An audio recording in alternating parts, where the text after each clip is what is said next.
Welcome friends, প্রিয় দর্শক মন্ডলী, আপনারা যারা দীর্ঘদিন ধরে নিমতিতা দর্শন চ্যানেলের সাথে যুক্ত তারা জানে যে নিমতিতা দর্শন চ্যানেল এর আগেও ইপিএস 95 এর ন্যূনতম পেনশন বৃদ্ধি নিয়ে আপনাদের সাথে বিস্তারিত তথ্য তুলে ধরেছিল। ঠিক সেই ধারাবাহিকতায় এবং আপনাদের বহু প্রতীক্ষিত দাবির পরিপ্রেক্ষিতে এবার সামনে আসছে আরো বড় এবং চাঞ্চল্যকর আপডেট। আজকের এই প্রতিবেদনে বিস্তারিত জানাবো, সঙ্গে থাকুন।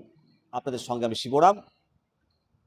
বর্তমান বাজার দর এবং মুদ্রাস্ফীতির কথা মাথায় রেখে প্রবীণ এবং বেসরকারি খাতের কর্মচারীদের ন্যূনতম পেনশন 1000 টাকা থেকে বাড়িয়ে 7500 টাকা করার বিষয়ে তোড়জোড় শুরু হয়েছে।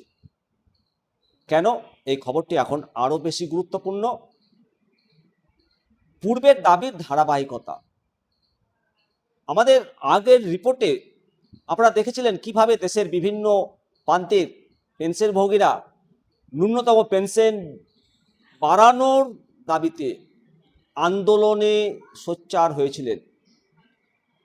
আন্দোলন এবং আলোচনা এখন চূড়ান্ত স্তরের কাছাকাছি পৌঁছেছে, আর উচ্চ পর্যায়ের তৎপরতা শুরু হয়েছে।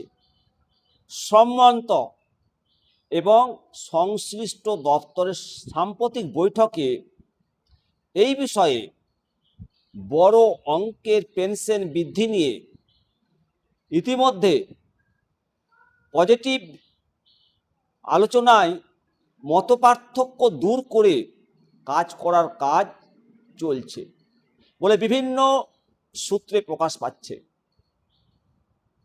1000 টাকার স্বল্প অনুদান নিয়ে বর্তমান দিনে সংসার চালানোটা প্রায় অসম্ভব এবং দুষ্কর। সেখানে 7500 টাকার পেনশন কাঠামো কার্যকর হওয়াটা অত্যন্ত স্বাভাবিক এবং লক্ষ লক্ষ অবসরপ্রাপ্ত মানুষ এক বিশাল অর্থনৈতিক যন্ত্রণা থেকে মুক্তি পাবে, তাদেরকে স্বস্তি দেবে।